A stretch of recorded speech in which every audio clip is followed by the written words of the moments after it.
Hello everyone, my name is Marley. I'm the owner of this channel. I rarely post, if at all, to be honest. I occasionally upload videos for friends and family or just the occasional music mix. But today I wanted to jump in front of the camera and show you something very interesting that I've gotten into and fallen down a bit of a rabbit hole, and that is Homelab.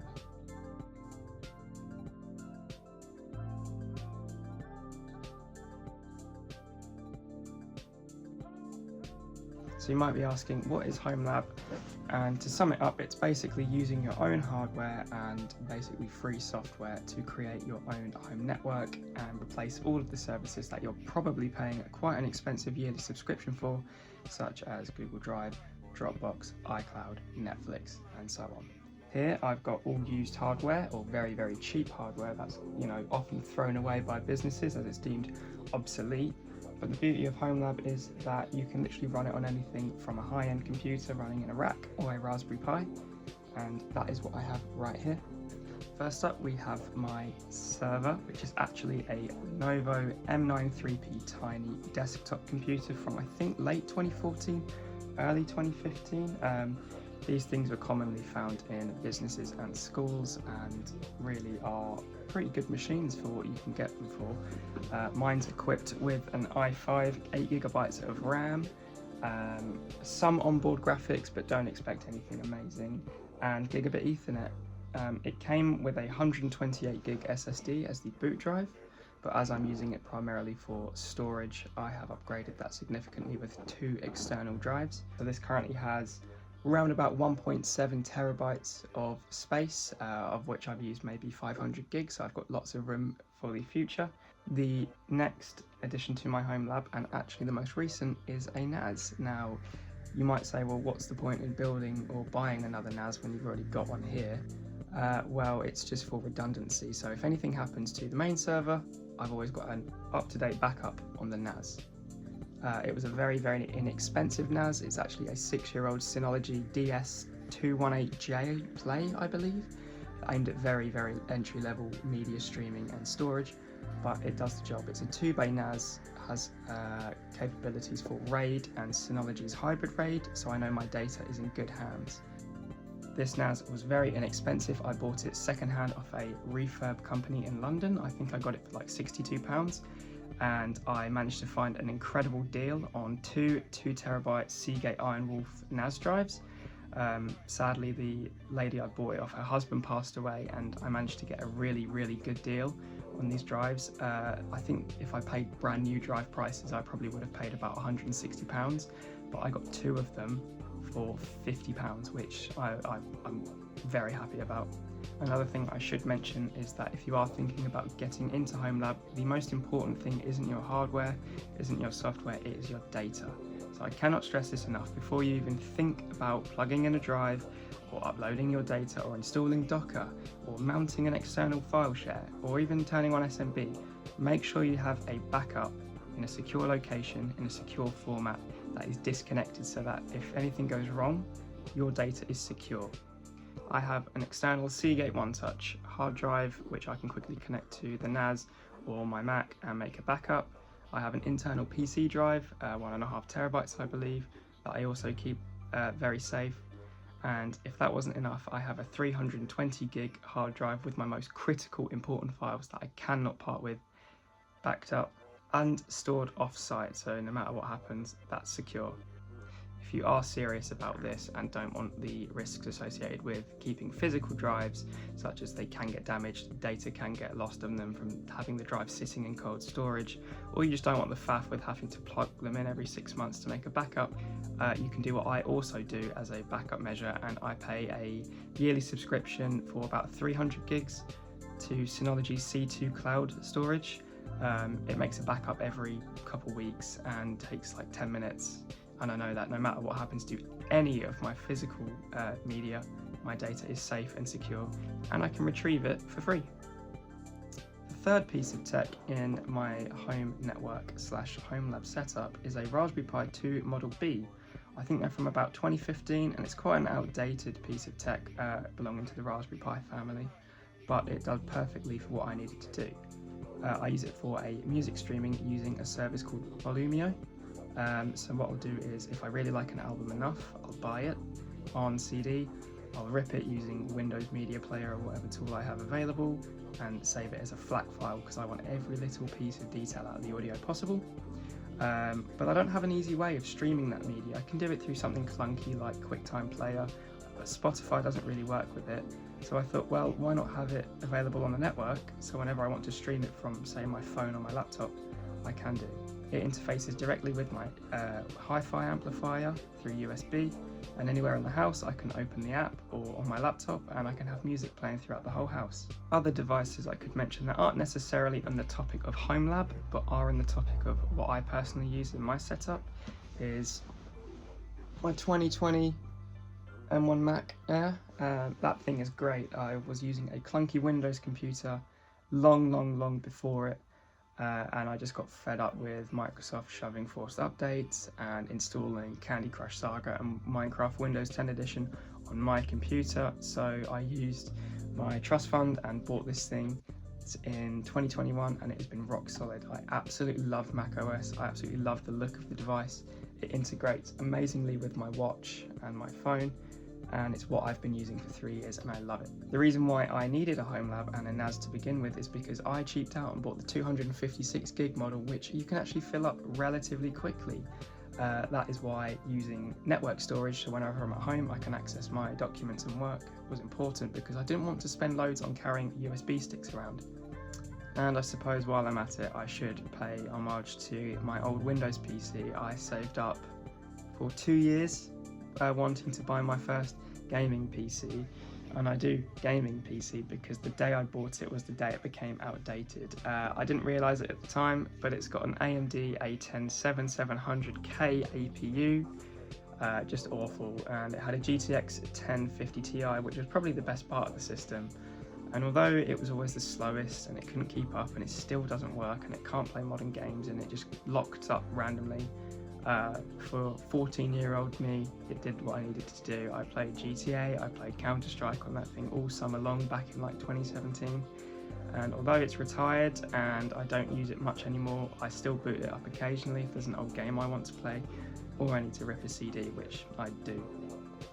The network is a backbone for any Homelab, and it is important that you get something that is decently quick, so I'd say gigabit or faster, and you want to make sure it is reliable. Now, the faster your Ethernet and local network, the faster you'll be able to transfer files between things and information, but remember, you can't try and push 10 gigabit down a gigabit link, it just won't work, as well as if you only have, 100 megabit devices and you try and push a gigabit down them, it's not going to work. So make sure before you invest in a good network setup that your switch, your cables and each device is capable of the speeds you're aiming for. Without it, you'll just cause problems. This switch is great.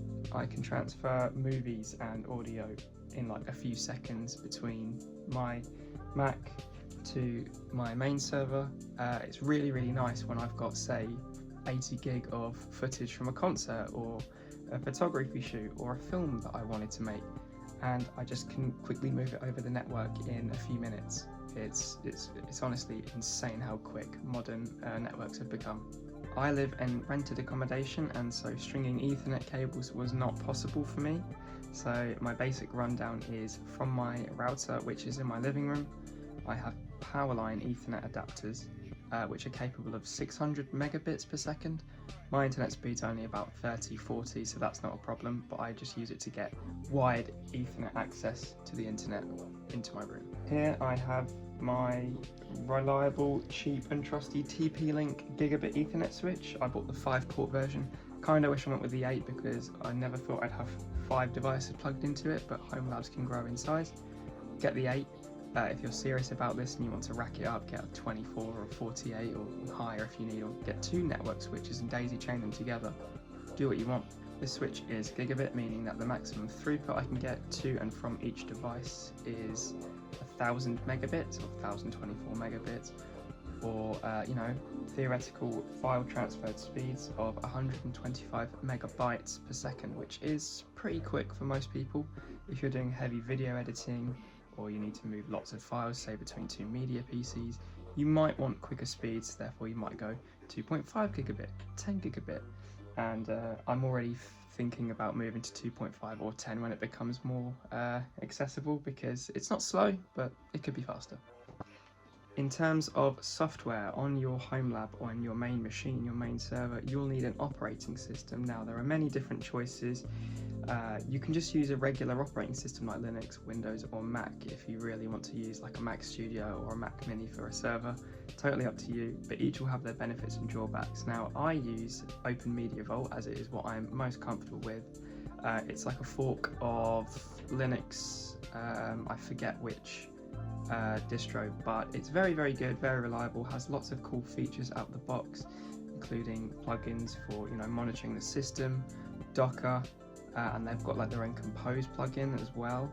You can do rsync, you can do SSH, you can do lots of customizable things with it, and to be honest, it's a really rock solid platform for beginners. I know a lot of people want to try like things like TrueNAS Scale, TrueNAS Core, but they can be very, very, very like unuser friendly and have a steep learning curve. So if you want to get into something simple that you can use for just basic file storage and management, and maybe set up a few Docker containers, either go with a lightweight Linux distribution like Ubuntu, Ubuntu Server or something, Debian, or go with something more customized for Homelab like Open Media Vault.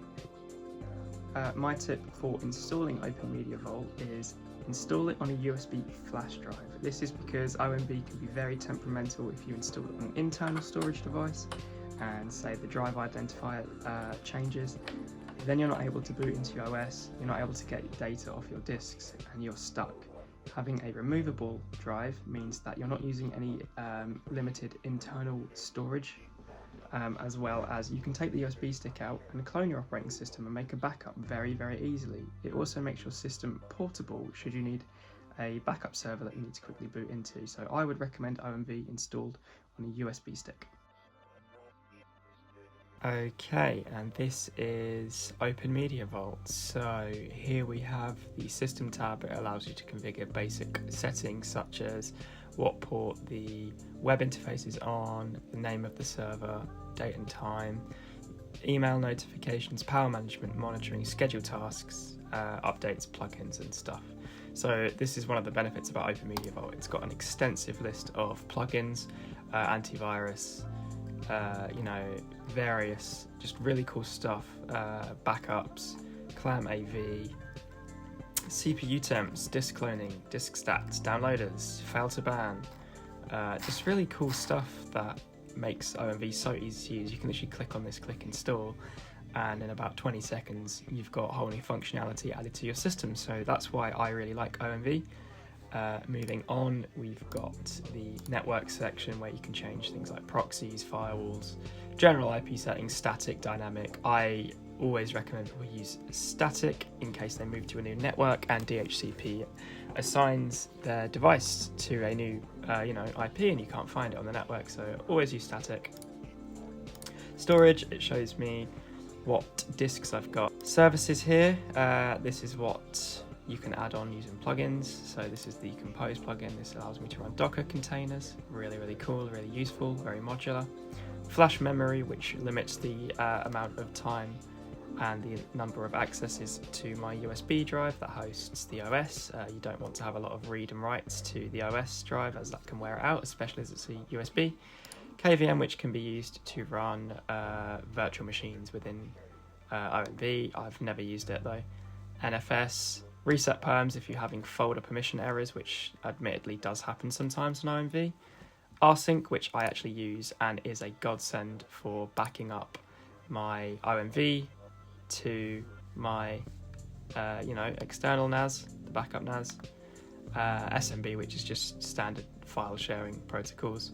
SSH for remote access, and WETI for also remote access. I'd highly recommend these sets of plugins.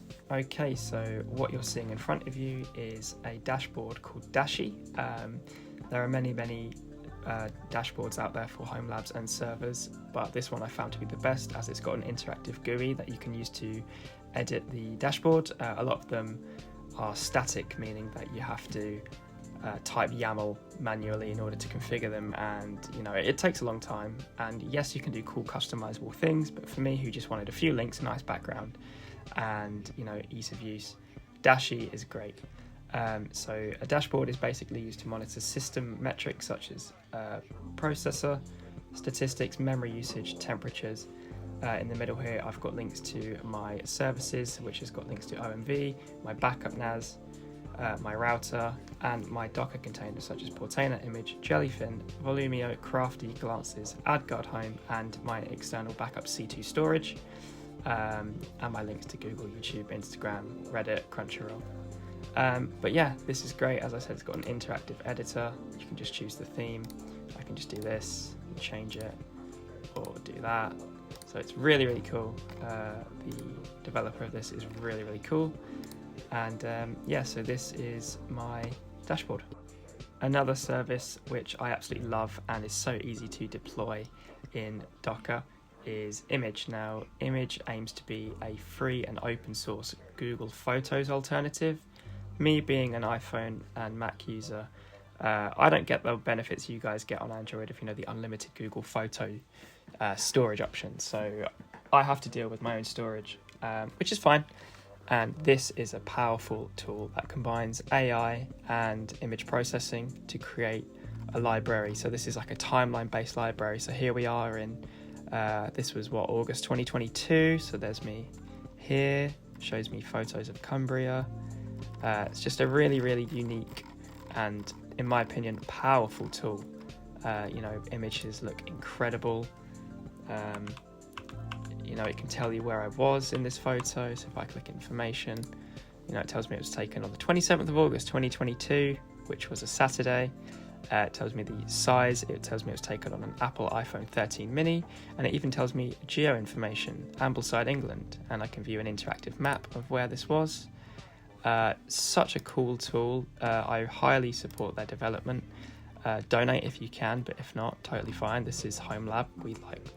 It's about free and open source software. But other features of Image is the easy administration. So look, I can go up here, I can import another library. So here we've actually got my photo library, which is on my external drive, as I like to keep things separate. I can tell you server statistics. So you can have multiple users. So there's me. I've currently got 13,000 photos and 6,000 videos. It's very, very cool, very interesting.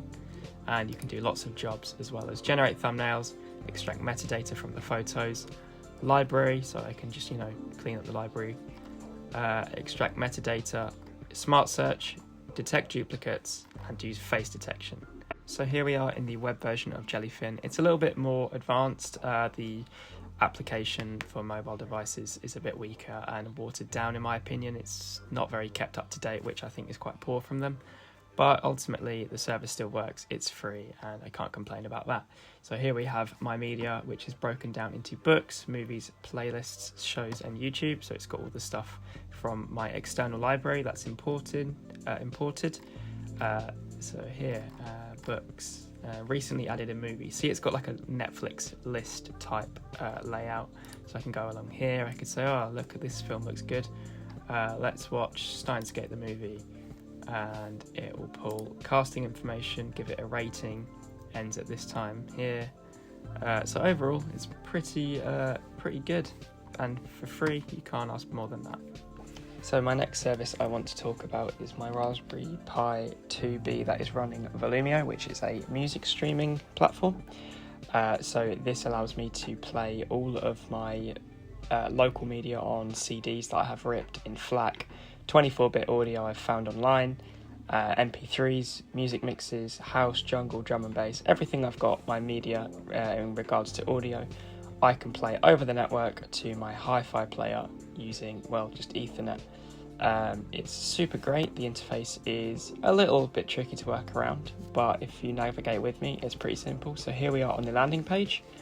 If I click on this icon here, we view the sources. So here we go. So we've got NAS, which is due to the Volomio being pointed towards a network share. Here we have my folder, media, and then we have the subfolders inside of media folder. Obviously we're talking about music, so we're going to click music. The top one here is CDs and downloads, which is all of my physical music that I have either ripped from CD or bought from like Bandcamp, from the internet, which is things I found online from like peer-to-peer sharing, Discogs or free downloads and stuff. mixes that I made quite a while ago. They're all in here, and just things from the internet, MP3s, mixes, and just, you know, songs that I found on YouTube and converted them because I thought they were cool. Put them on the USB back in like 2020 or something.